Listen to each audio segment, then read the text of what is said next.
Well, hi everyone, and thank you very much for watching or listening. Liam Hartree here today with another episode of the Simply Inspired podcast. Today, joined by ultra runner Andrew Morley, who has a very inspiring story to tell us, competing in one of the toughest sports in the world, ultra running, but through some very beautiful scenery, which we'll get to shortly.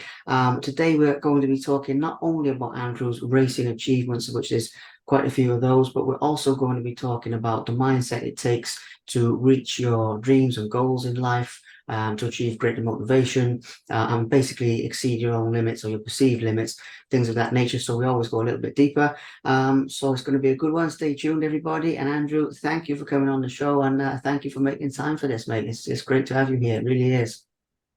Yeah, thanks, mate. Thanks, Liam. Yeah, thanks for reaching out to us, as they say. Yeah, love to. Looking forward to the podcast. I really enjoy, obviously the outdoors and inspiring people would be brilliant. Yeah, I'd take a lot of satisfaction out of that. It'd be fantastic to share my experiences. Hopefully, if it inspires at least one person, then brilliant, excellent. So yeah, Well, let's crack on. Yeah, that's it. If it inspires even one person, then we've done our. yeah, It'll be more than that, but we've done our part with that. So absolutely. So I think we'll start at the beginning. Now, I don't always start at the beginning, but when we go back to your sort of early life and everything, were you always interested in sports? Were you always interested in the outdoors and that type of thing, or was that something that came into your life maybe a little bit later on? Very much so. I started from a young age. Certainly in like juniors onwards, I was always interested in the outdoors and camping and hiking. I joined the Air Force Cadets in my early teens, and that sort of sparked the sort of fire even more. The great outdoors, did a lot of hiking, learned camping, map reading, going out hiking over the night and staying out in tents or in the middle of the woods and somewhere. And I was just really inspired by it, and I just got the bug from there. So on and off, I just kept it up throughout my early years. I joined the military. I'm ex-soldier, Pioneer Corps, Royal Logistic Corps. So obviously you've got to enjoy the outdoors there, and you've got to be fit, whether you like it or not. So yeah, it just tagged on from there. Got more outdoor skills, got me map reading honed. Really enjoyed the physical activity stuff for a strange reason. Maybe I'm just a bit mad in that way, but yeah. So after the military, I kept it going. Started running. The usual road running stuff, marathons. Like I started off 10Ks, built up to marathons, and then it just sort of naturally gravitated back towards the great outdoors and the hills and the mountains. And I just sort of gravitated over to trail and ultra running and learnt about the sport. And that was it then. It was no holds barred. I just couldn't wait. And yeah, I've just entered all sorts of stuff since. I've done all sorts of things. But yeah, it's been something that I've done all my life. I don't think I'll ever get bored of it. It's just something special about being out in the outdoors. It's just a really good tonic, especially when you've had a rough week. There's nothing better than just going out into the mountains or the hills just on your own in all sorts of weather, especially in Manchester. And just being on your own, you just feel so much better afterwards. So it's just in my blood since an early age. I've never been really a sedentary person either. I've always been, doing stuff. I can't sit still for 2 minutes. It's like when I go abroad with the wife, I just can't sit still. so I'll go out running in the mountains over there as well. So some people call me mad, but it's just the way I am. It's just in my blood. It'll always be with me. And I've had some very special moments throughout races and through training and stuff, and I've documented it in my blogs and stuff like that. Hopefully, people will read that as well and get some more sort of scope of what I've done in the past as well. So yeah. Absolutely, that's amazing. That's incredible how the story started, and I totally get what you mean. Sort of combining two passions in a way, isn't it? Combining the outdoors, Yeah. combining the running. Yeah. That is amazing. Now we'll come full swing into that in a moment. Now I'll also come back to your blog as well. But before we do, with the army, I think any people who haven't served will be curious to know about some of the physical tests that you have to do. I've got loads of mates in different areas of the army, and they tell me about it. But for anyone who doesn't know, Can you tell us a little bit about that? Because I think it's an interesting sneak peek into that world for anyone who doesn't know, if you know what I mean. Yeah, absolutely. Yeah, I only stayed in for about 4 years, and it wasn't for me in the end, but I never regretted it. And I'll always advise people if they are thinking about it to do it because it does. It, as the cliche says, it does make a man or a woman of you. It does make you grow up quickly. Um, but yeah, in terms of physical sort of pushing and tests and stuff, especially the infantry regiment that I was in, it's sort of like part engineering, part infantry, basically. So you do your basic training for 12 weeks. I did it at Purbright in Surrey, and you just learn basic soldiering skills there. Quite a bit of physical training. It's nothing too much. They just basically get you ready for your sort of career training. So after that, I went to the training centre at Catterick for 14 weeks of infantry training, and that was horrendous. It was basically 14 weeks of run up and down that hill, stay awake for weeks on end, and just put you through all sorts. And I think looking back, it does make you do get benefits from it mentally because it makes you mentally strong. And it pushes you to your limits. You do realise your limits. I had some low points and some high points. Many times I just thought, "So this, I'm gonna quit." But I'm glad I didn't. And you make some good mates as well while you're pushing each other through the training. And then when you join your regiment, it sort of like goes a bit in reverse, as it were. You know, you're going 100 miles an hour through your training, doing press ups all the time and running up down hills, and then you go to the regiment. It's like in reverse; it slows down. And then you're doing your job training and stuff. And then week to week, you're doing your CFTs and BFTs. You still have to do, it's like in the police force where you have to do like regular physical tests to make sure that you're still capable of doing the job. The only difference probably with the army as opposed to the police, if you didn't pass the army physical tests, you either got basted until you did, or you weren't allowed to go home at the weekend. Yeah, the onus was on passing them, of course. So yeah, the military is something definitely I highly recommend. It is hard; it's meant to be hard. The training, to prepare yourself to ultimately go to armed conflict. I served in Kosovo and Sierra Leone for a stint, so I've got a couple of medals there, and that's an eye opener as well. But yeah, all the training, you realise, you think at the time, oh my god, I can't do this. Why are they doing this to us? It's just annoying. But then you realise when you go abroad and you come into some situations, your training does kick in. And then you realise and it all clicks into place. You think, right, that's why they were doing that. That's why they were hammering us for a week to see if we could cope with it, to cope with stressful situations and stuff. So it's very mental and physical, the whole sort of overarching training within the army. I guess the armed forces generally is just the same. You know, the RAF is probably the same structure. The Navy is probably as well, so and certainly Special Forces. But yeah, I can't recommend it highly enough. It's not for everyone, but my mantra with a lot of things is you don't know till you try. If it doesn't work, then you've tried it. I always say to myself, career wise, life wise, I don't want to get to like my deathbed or when I'm too old and look back on something and say, well, why didn't I give it a go? Just give it a go in my terms, my opinion. If it doesn't work out, it doesn't work out. You're not. Hopefully, you're not going to get killed doing it, but at least you tried, and you can say you've tried as well. So yeah, that's about it there, really. Mhm. Well, it's a very cool story, Andrew, and it's some great life lessons in there already, by the way. You know that people can apply to anything they want to do. I mean, what you said there about giving it a go, it's a very valuable life lesson, I think. So we're coming full into the running now, but I have to ask, since you've mentioned Sierra Leone, Kosovo, a little bit about that, how long you were out there. And then we'll go full swing into the running. I knew we were going to take a little detour into the army stuff just because people find it fascinating, and it's part of what shaped you to be the person you are today, the athlete you are today, and everything else. So I think it's sort of worthy of mentioning that, and serving your country, that's always worthy of mentioning. So can you share with us a little bit about those two tours and everything, please? Anything that sticks in your mind? Yeah, Kosovo was my first sort of operational tour. I was due to get posted to Ireland, but all the crisis kicked off with Kosovo. It was after the Bosnia crisis. So obviously we were redirected to go to Kosovo. I served there for 6 months, and it was when the Kosovans and the Serbians were basically fighting each other. I think it was to do with religion or whatever. It was stuff like that. I didn't get too involved in that sort of thing, but it was all like refugees, people escaping villages and stuff like that. We initially went to Macedonia, spent a couple of months there while we were waiting for sort of the forward bases, the forward sort of regiments, infantry regiments, to go in and clear Kosovo and make it safe for the rest of us to go in. So we spent some time in Macedonia, just doing, standard training, trying doing a bit of PR with the locals and stuff.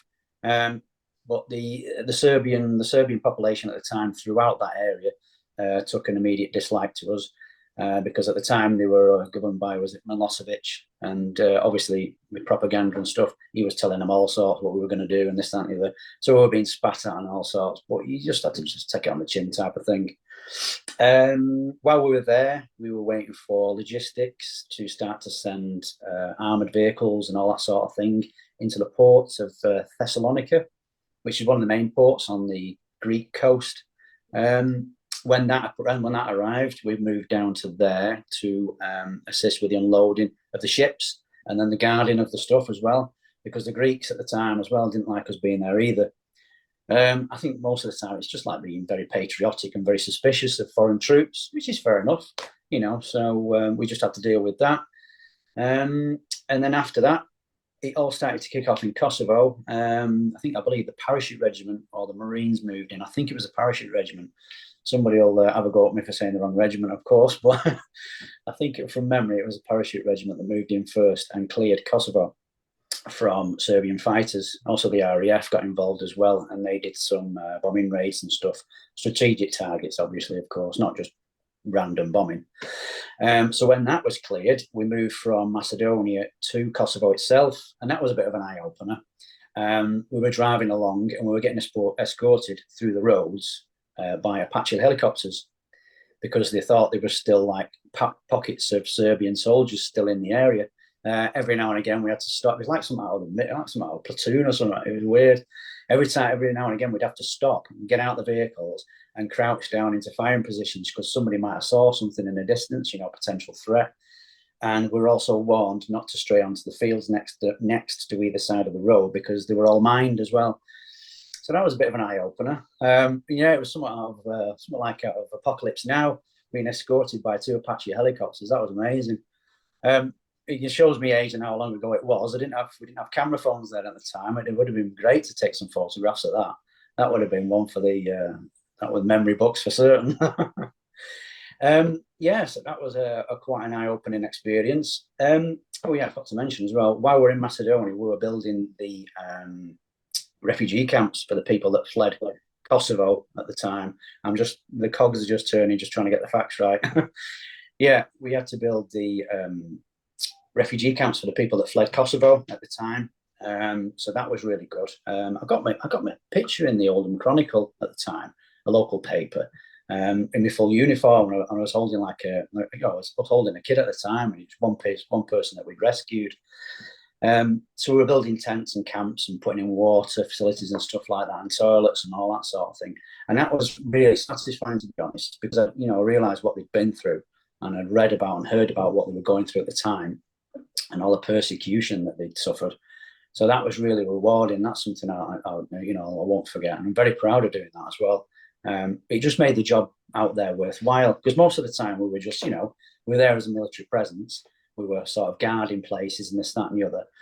And, it was okay, but I just didn't feel fulfilling. And then this came along, we're building refugee camps, and I thought, oh my God, this is good. This is what I want to be here for. We actually feel as though we're doing something worthwhile. So that was really good. And then once Kosovo itself was cleared, we moved up to, I think it was the capital called Pristina. It was Pristina, yeah. Cogs are turning again. Pristina, and there we it was like a peacekeeping monitoring type thing. While we were there, we helped sort of rebuild some of the infrastructure. Some of the railway lines in and out of the city were bombed I'm not sure whether it was RAF or whoever. I'm not committing myself there and get in trouble. But yeah, we helped clear up stuff like that.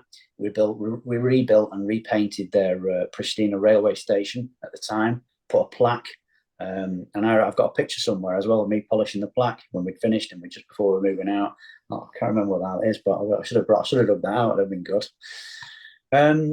So yeah, that was it then. As far in terms of Kosovo, we stayed there as a presence, and then the next battalion from another regiment took over, and we flew back. And I was out there for about 7 months. So yeah, that was an experience. We got a NATO medal for it. And then about a year or so later, can't remember chronology again, but there was a crisis in Sierra Leone, completely separate to this one in Pristina and stuff. It was to do with like local sort of like groups and stuff. I think they were called the Brotherhood, something like that. And we moved over there because it was something to do with genocide and stuff like that. So a military presence again. And we were basically there as a peacekeeping force. I think, again, the parachute regiment, the Marines got involved, sort of like forward. But we never saw any action there, thankfully. But yeah, it was basically a peacekeeping force. And again, we were only there for a couple of months. And it seemed to die down then quite quickly. So then we moved back to the UK. And yeah, that was it. Fortunately, just after I left the army, the 9/11 crisis kicked off, and I was starting to panic because I was on the reserve list at the time, and there was obviously rumblings that we might all get called up. So I was panicking a little bit out of there then because, for obvious reasons. And I remember one night I was watching the news, the ITN news at the time, and it was talking about, it showed pictures of the like a desert scene. And there was a military battalion encamped in these trenches in the desert. And it was my regiment. It was my regiment. The pioneers were there. And my ex-captain was there being interviewed by this guy from ITN. And I thought, oh, my God, that could have been me. And I remember them all stood there in these trenches with respirators on in baking heat. And I thought, oh, I missed that one. I've dodged that bullet, as it were. So I didn't envy him for that one anyway, to be honest. But yeah, so yeah, I was a bit on tenterhooks for a while. But I didn't hear anything. I would have go, obviously. I would have helped out if I had to, but I was a bit nervous at the time. So yeah, that was it. Wow, what an incredible story. You see, I told you at the beginning, I knew there's some amazing stories here, obviously with running, but with other parts of your life as well. And it's really cool. Thank you for sharing that. Well done for remembering so many dates and times and everything, because it is a bit, a long time ago. yeah, you're doing well with it though, because it's a lot to remember in, 1, 2, 3, 4. But when we come into the running now, you've mentioned about marathons and about road running, and then moving into the trail running and being more in nature and everything like that. And I'd like to talk about that time just briefly where you had the idea to transition. So, you said you've always loved the outdoors, but started running on the roads, fair enough. Then you thought, okay, actually, I can take this into the wilderness. I can start pushing further, do more mileage. And I'd like to talk about that briefly, about that time of moving from one to the other, if that makes sense, and some of the inspirations you had at that time in terms of ultra running, trail running, and everything like that. Yeah, absolutely, yeah. Yeah, obviously I like to keep up my fitness because, like I said earlier, it's in my blood. So I started the road running scene. Obviously, so it seems to be the natural thing you do. People don't normally jump into doing 100-mile races straight off the bat. Well, some people do, but they obviously need the heads testing. So yeah, I did road 5, 10Ks, marathons, half marathons, Manchester Marathon twice, etc., etc. And then I started to get a bit bored of doing the road running thing. And at the time I was listening to some podcasts. So I was an HGV driver at the time, and I was just trundling up and down the motorway. Just bored out of my mind. And I started listening to podcasts about running, and I started to hear about people talking about ultra running. And I've heard about trail running, I think, every now and again here and there in the running scene, but I'd never heard of ultra running. So it just immediately pricked up my interest. So I started to download and subscribe to all these ultra running podcasts. And I thought, my God, that sounds good. Running in the mountains, running and in the mountains, what could be better? It's just marrying the two together. One of my big inspirations, and he does know this, even though I've never actually met him, is a guy called Dean Karnazes. I don't know if you've heard his name. Yeah. Yeah, he knows it because I'm friends with him on Facebook and Instagram, and I've messaged him every now and again, and I've told him this. He was the one that sparked it as well, because there was one particular podcast that I listened to, and I think it was, I can't remember the name now, again a long time ago. Anyway, yeah, he was on a podcast being interviewed, and he was going on and on about, he was running through the night and he was doing this 100-mile race, Western States at the time. And I thought, wow, that's amazing. Running through the night. Oh God, I'm gonna have some of that. He's plugging his book as well. I think it was called Ultra Marathon Man, the very first book that he did. So I bought that as well and read it. And it's one of the few books, because I haven't, as I said earlier on, I haven't got a very big attention span. And reading books takes me about a couple of years. I just can't be bothered after a couple of pages. But this one, I read all the way through. I was completely engrossed in it, and that was it. The seed had been set from that, from the podcasts to the book to Dean Carnaz's. It just the road running just seemed to be just pushed to one side, and that was it. I was out just trying. First, I started on the local trails around my area. Fortunately, I've got like woods and stuff in the very local area to where I live. So I thought, perfect, I'll go over there, have a look round. I'm good at map reading, so why not just, go and have a walk, go and have a wander about. If I get lost, it's not really going to need like mountain rescue and stuff. I'll just walk back to where I've started from. And that was it. Over the years, I just built up like a mental path of wherever all the paths lead in the local area and stuff. And then I started to push further and further on to the local hills, the local moors. And then I got into the mountains, the Lake District, Snowdonia. So it just snowballed from there, from that one instant, that one podcast that did it, that sparked it. And I still do road running now when I do like speed and interval sessions, but I just don't get anywhere near the same buzz as I do when I'm running in the mountains. So that was the specific turning point that did it for me. It's just like you say, that's one thing that did it, and that was it. Definitely, that was my inspiration. Incredible. Yeah, I mean, Dean, well, absolute legend, isn't he? And he did inspire a lot of people. I really think he was a big instrument in raising the profile of ultra running, trail running, all night running, all this type of thing. I mean, it's what a man. So that was the inspiration. Building up the distance makes total sense. So let's talk about some of your your first ultras, basically, in terms of moving on from past the marathon distance. What were some of the first sort of organized trail runs that you did in the beginning? Yeah, a quick plug, the Lakeland Trails races. You're probably aware of them. Yeah. Again, I can highly recommend them for anybody who's thinking of even, walking a 5K trail race, because they do distances for everyone. They do like easy 5 or 10Ks, I think, all the way up to like 100 milers, I think, or 100Ks. But anyway, they got something for everyone. And that's how I got into the trail running scene and fell running scene, because I noticed them on Facebook. I think somebody at the time recommended it. So I thought, yeah, go and give them a go. So I entered what was it? The Staveley race, which was about 17K. So I entered that, did it, and then I was hooked. That was it then. So I've entered a few of their races. And like I say, I can highly recommend that anybody checks them out if they're interested. There are obviously a few others out there, but that was the one that did it for me. So I've done a few of their races, the 50K, Staveley, and a few others around the Lake District. But there was the main ones that started me off. And then I just worked my way up then, as you do. Distance-wise, it's weird. You think that 10Ks, it's a massive distance. I'm never going to be able to do that. But it's weird how your body can just adjust and your perception changes, because when you've done a 10K a few times, you think, right, I can do that now. So I'm going to go to a marathon or a half marathon. Right, I can do that now. So I'm going to do a marathon. And then if you're mad enough like me, you start doing 50 miles and 100 miles, and then people start running across the country and all sorts. It's just moving that goalpost all the time. The marathon distance based, is not really such a big thing anymore. A lot of people are doing fastest known time courses. And like I say, running across America and all sorts. And so the possibilities are endless for ultra running, really, to be honest. And it's really taken off as a scene in this country. It's arguable whether it started in America or this country.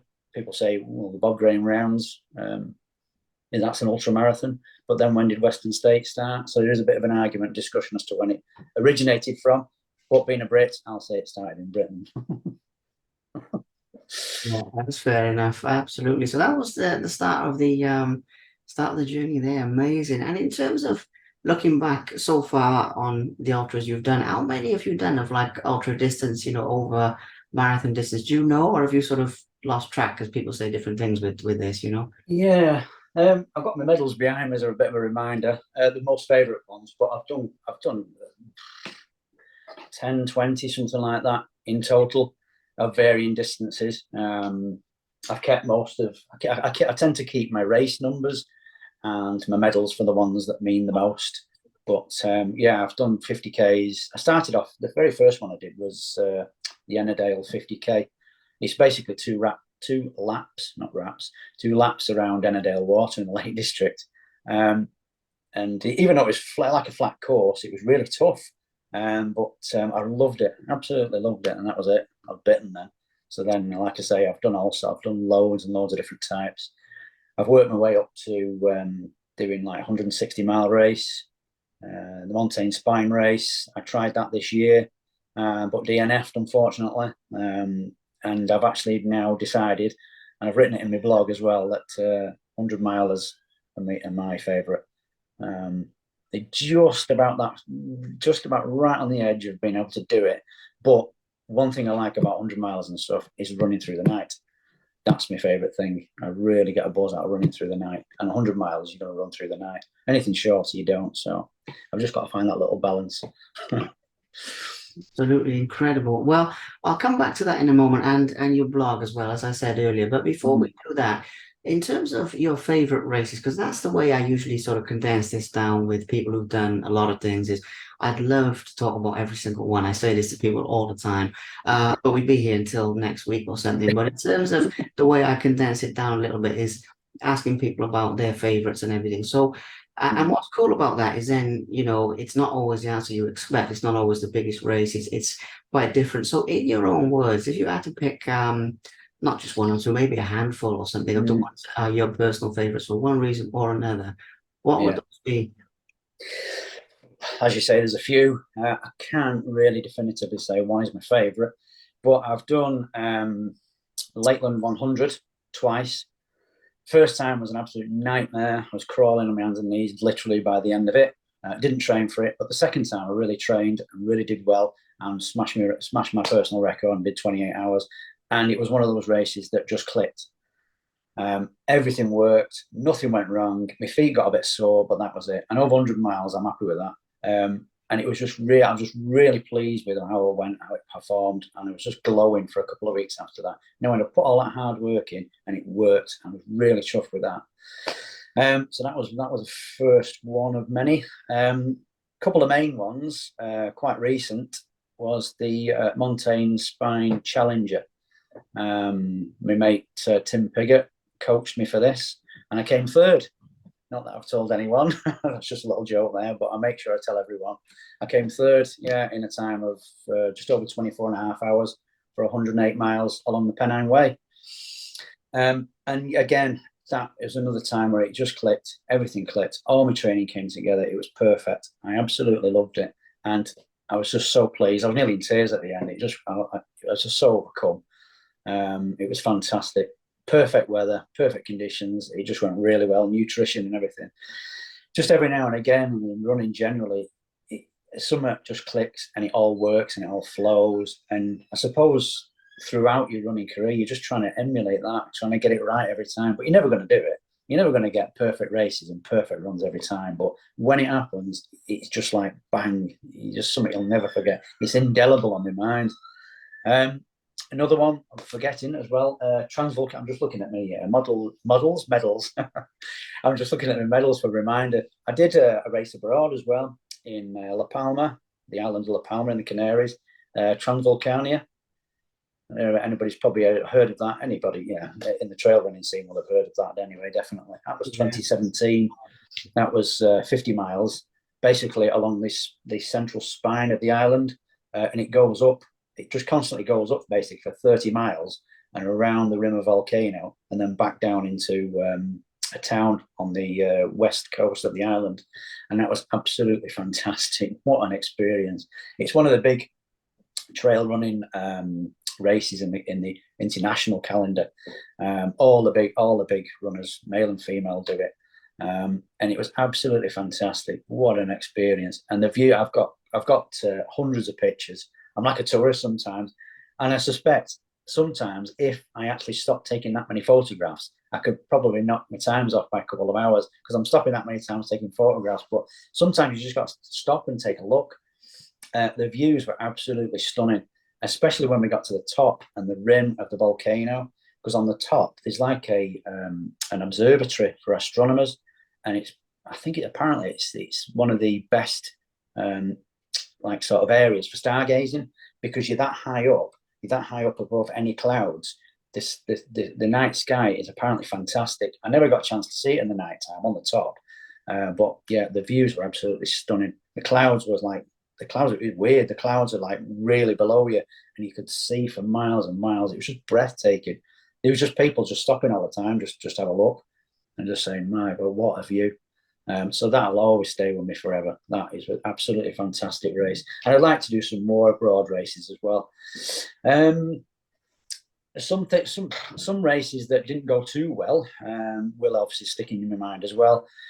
And I think you learn from your DNF sometimes. Well, most of the time, if not all of the time, you learn from your DNFs more than you do of your finishes because it teaches you things. It teaches you what went wrong. What did you do wrong? Why did you do that? This, that, and the other. So next time you can go back and hopefully do better. One of the instances was the Cheviot Goat Ultra. It's about 50 miles around Northumberland in Ingram. People have probably heard of it again. But after about 40 miles of the 50, I had to be rescued by the mountain rescue off Windigyle along the Pennine Way Ridge with mild hypothermia. So that was quite an eye-opener, to say the least. The wind and the rain was horrendous. And I'd changed my jacket at the checkpoint to a thinner jacket for some strange reason. And then it just got colder and colder and colder and colder, and I wasn't wearing the proper kit. So that was it. That was the end of the race. But I've learned from that, and I'll never forget. I won't do it again. So much that I was so grateful to the mountain rescue people that I raised money for them on the Lakeland 100, the last time I did it, and raised like about £1,000 for them and sent it to the North of Tyne Mountain Rescue Service as a thank you. You know, I didn't put my name to it or anything. I just wanted to pay them some money just to say thank you, because they did really get me out of the proverbial at the time, because I was in a bad state. So I'll always be grateful to them for that. And again, that is something I'll always remember. Another one that sticks into my mind is, again, I quite like punishment on the Pennine Way for some strange reason. I entered the Montaigne Spine Challenger North, the very first one they did a couple of years ago. And me and my mate did it. And when we got to about Hadrian's Wall section, I had to pull out because I had a knee injury and my knee swelled up like a balloon for some strange reason. And I had to pull out. My mate carried on, and you know, congratulations to him, he finished. I didn't want him to stop with me. You know, there was no point. I wanted him to carry on, and we agreed that. So he didn't just leave me or anything. I was happy with him, you know, to carry on. Just want to get that right. And when I pulled out, I stopped and basically radioed for help, telephoned for help. I even called my missus, and I just burst into tears because, again, I put all that training in for it. It took me all that hard work, all that recceing. I'm getting a bit emotional now about it, actually, because I've written it in my blog, and it really did affect me. It really, at the time, I was thinking of quitting the running scene because it really hurt me that much. I was just destroyed by that. It was really upsetting, and I was just in pain, and it was horrendous. So again, it's still sticking to my mind. I've just got to say, I thank you to my wife for rescuing me again, as well. Otherwise she'll shout at me for not saying it. But there's been a couple of instances where my wife's helped me out as well in races when it's not gone well. So yeah, I just want to thank her as well before I forget to do so. Just quick look around. Yeah. They're the main ones, actually, to be honest. But yeah, I've got other races in planned. Hopefully they'll go well. But either way, I think I'll remember them either way. So we'll see.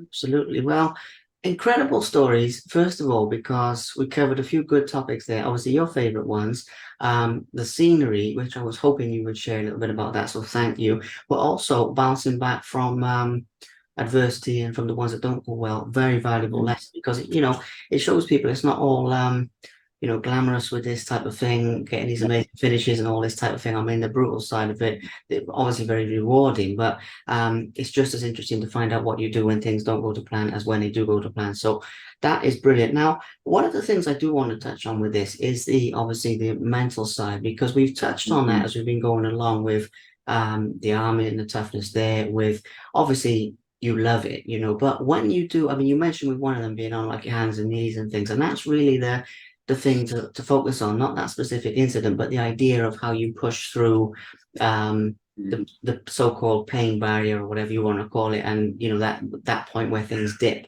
How do Mm. you keep yourself going, basically? It's very difficult. um, it comes, I think, only from experience. The things I've done throughout my life, they tend to teach you about what you're capable of, what your body's capable of, and you have seemed to sort of develop a bit of an instinct as to know where to draw the line. In the instance of the Montaigne Cheviot Goat, I knew something wasn't right, so I drew the line. But apart from that, it's like the old cliche says, just stop, have a bit of a break, have a rest, walk, just take another pace, yeah, and think about mine. Think about just try to think about other things, just block pain out unless it's really severe pain. Strategy for maybe the long stuff, certainly longs with multiple checkpoints, is just breaking the distance into checkpoints and just not to think about the full distance, because that can be overwhelming as well, especially if the toys are out the pram and your mind's trying to find excuses to stop, because most of the time it does when it's in pain. It's just that you just want you to stop running, go and lie down. What are you doing this for? But yeah, it's just combating and trying to find little ways of how to switch your mind off from the pain and what you're going through, just to keep going. And usually, 99.9% of the time, you do come out of the bad patches at the other end. There is quite a lot of highs and lows in the sport, and I guess that's why we do it. It's it. We like a 5K or a 10K, no disrespect, but 5Ks or 10Ks are finishable. The reason why I do like 100 miles and stuff like that, all the mad stuff, is because there's no guarantee that you're gonna finish. Even if you are mentally strong, anything could happen. You might be on a bad day, or stuff like that.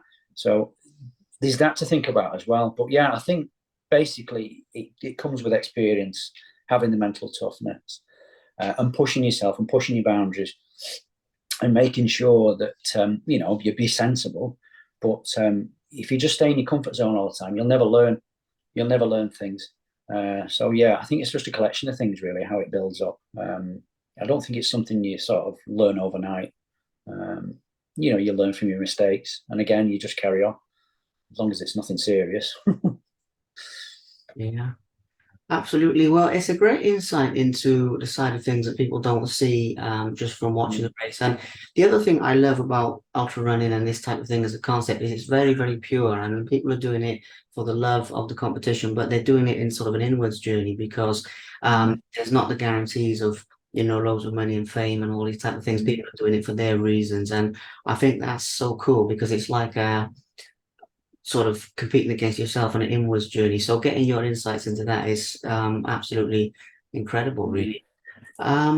What was the other thing I said? Oh yes, your blog. Now I've been meaning to come back to this in terms of first of all, you need to give yourself a plug of where people can find it, but also to touch on the motivation as to your inspiration for writing down your experiences and everything and where that idea came from. I think would be good to give a mention as well. Yeah, yeah. Instagram. I've got an Instagram page, and the link to the latest blog is on there, so people can get hold of it that way. I can't remember the top of my head my actual link, to be honest, but yeah, it's on my Instagram page. I could post it on my Facebook as well. And if anybody reads my blog, then and they want to read any more, then I'll just send them the link to it, basically. So I think that's how we get around that one.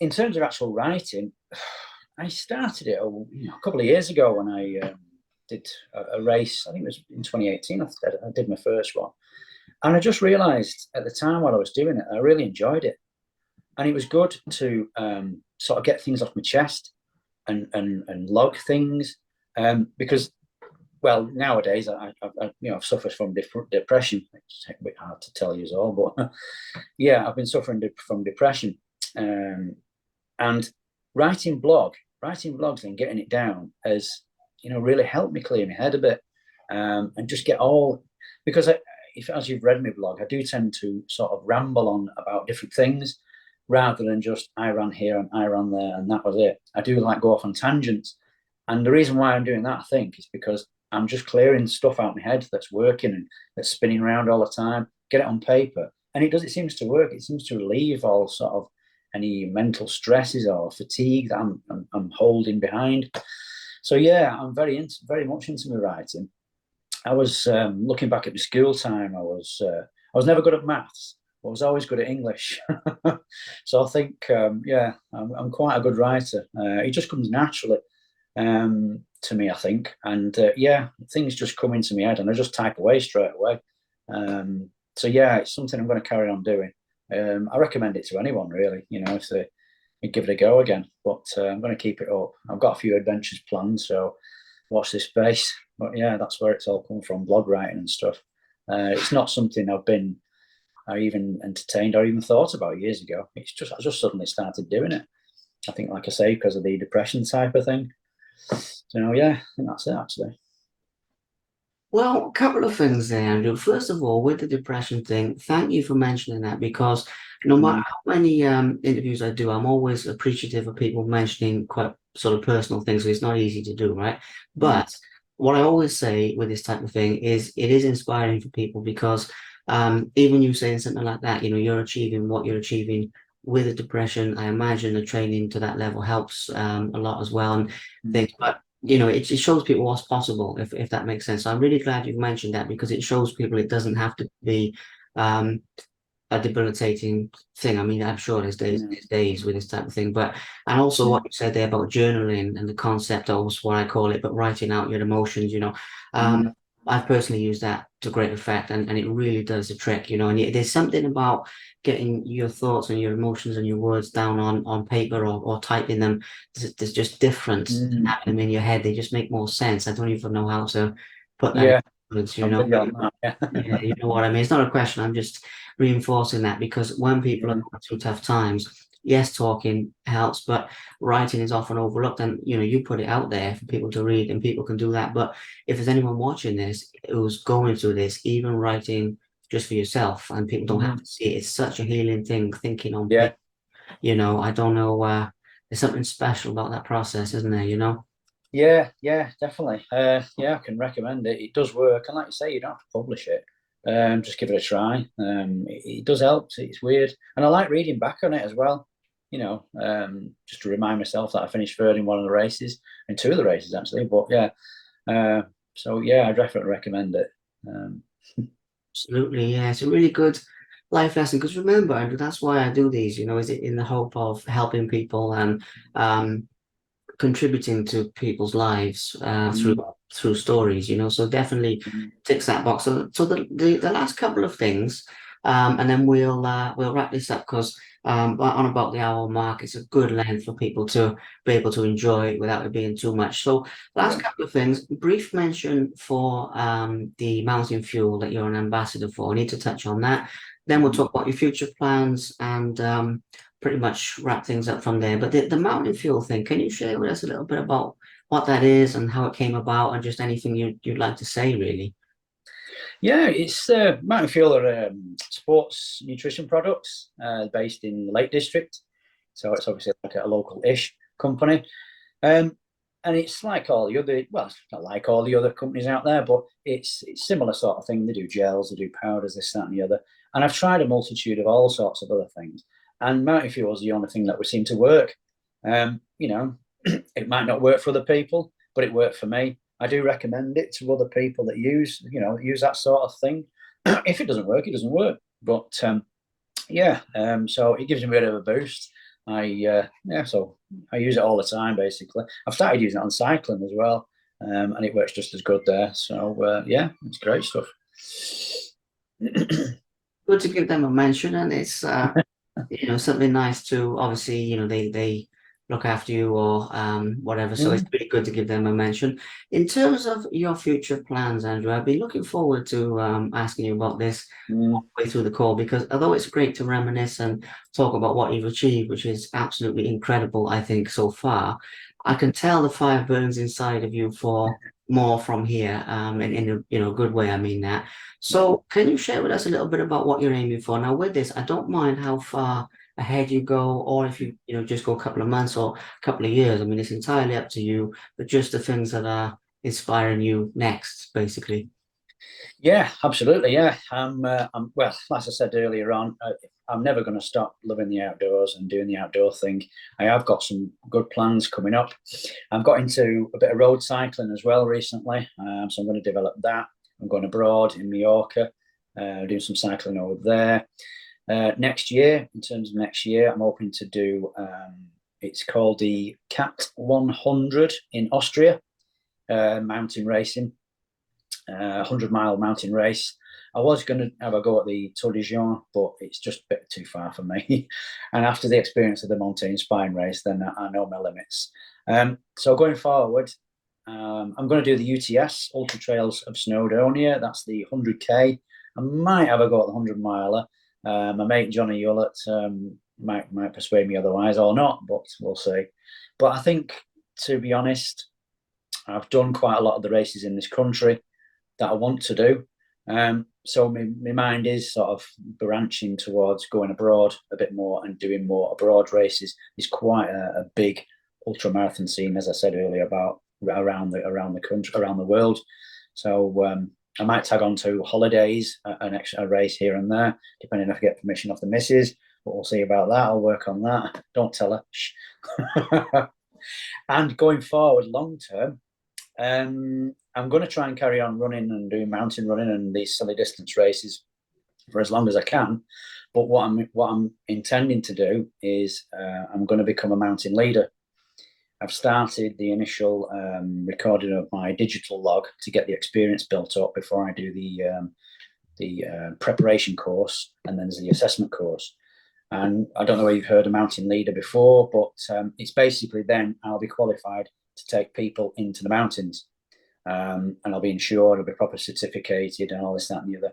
So I could be a bit of a sideline. I'll be earning a couple of quid from it, but that's not my main motivation. My main motivation for doing it is to continue and be able to continue going into the mountains, not necessarily running, but just being out in the mountains and getting the buzz out of leading groups and leading teams and taking people, young or old or whoever, whatever, I'm not bothered, whoever wants to do it. So yeah, that is very much my focus for the long term, which will obviously keep me out in the mountains. It's going to be very much like a weekend thing because I work during the week, like everybody else does. But yeah, that's definitely my main target because as obviously we've mentioned, I've got a lot of experience and a lot of knowledge and a lot of confidence and a lot of stuff that I want to give. It's my passion. I love doing it. It's not training. It's something I love doing, and I want to share my experience. I have led people in the past with groups and stuff through ex-running clubs and some of my mates, and they'll probably testify the same thing.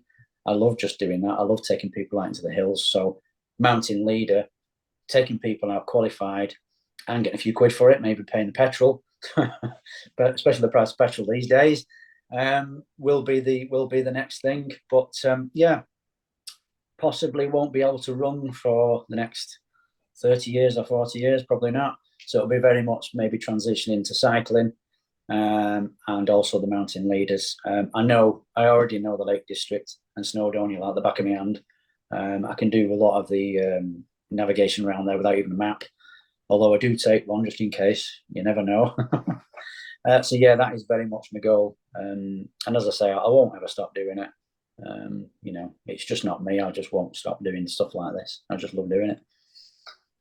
Absolutely. Well, that is amazing because, I love when people pass on their knowledge in that way to people who need it in one way or another. Mm, But it's also good for you because however long you keep running or whatever, that's cool. But then, as you say, it means past that, you'll still be able to be out there in the outdoors and doing what you love in a different way. So mm, I'm happy for you to hear that, honestly, mate, because you know how much you love it really comes over. You know, even across this type of thing, it really like the feeling of it really comes over. So, well, the future is very bright for you. We'll wrap this up now as the last thing. One other thing I mentioned. Anyone you'd like to thank who we haven't given a mention because you thanked your wife, we thanked Mountain Fuel and everything. Anyone else who sort of contributed to your journey that you just want to give a little mention to at all?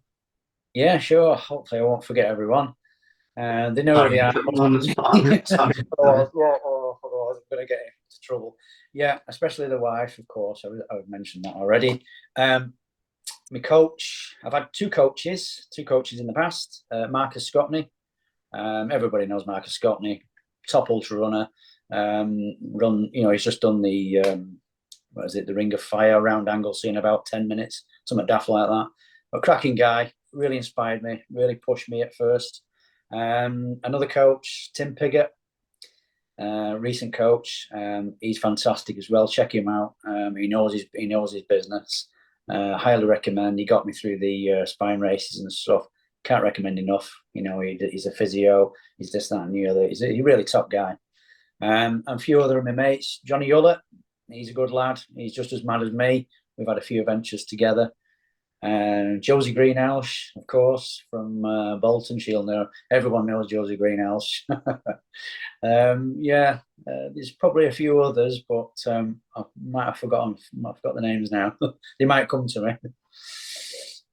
Yeah. But yeah, they're the main ones that have inspired me. And just my mates generally, you know, cycling mates and this, that, and the other. You know, I share, you know, passion with a lot of my mates, and we all seem to inspire each other. I've got loads of friends on Facebook and Instagram, this, that, and the other. So there's quite a few. There's hundreds and hundreds of people I could name, but they're the main ones that stick out for me. Absolutely, yeah. Well, it's great to give them a mention because you know, there's a lot of people doing good work in people's lives behind the scenes in a way, you know. I mean, that's the thing. I mean, you know, you're all in life together, but then people who see your running achievements, they don't always see the people helping you as much. So it's good to give them a mention. Well, you know, we've had a great interview, haven't we? I mean, the hour's flown by.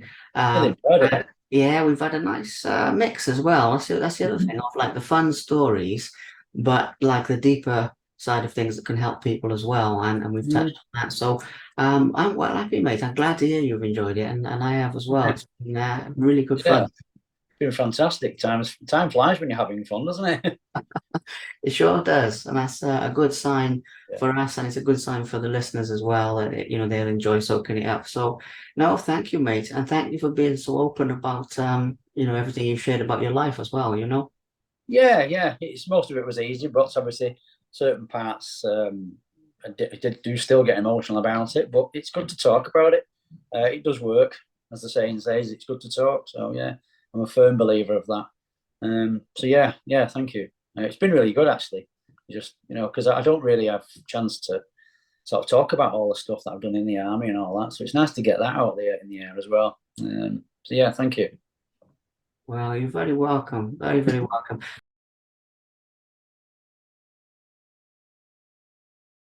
Thank you very much for watching. Please subscribe to the Simply Inspired YouTube channel, and there'll be more videos coming soon.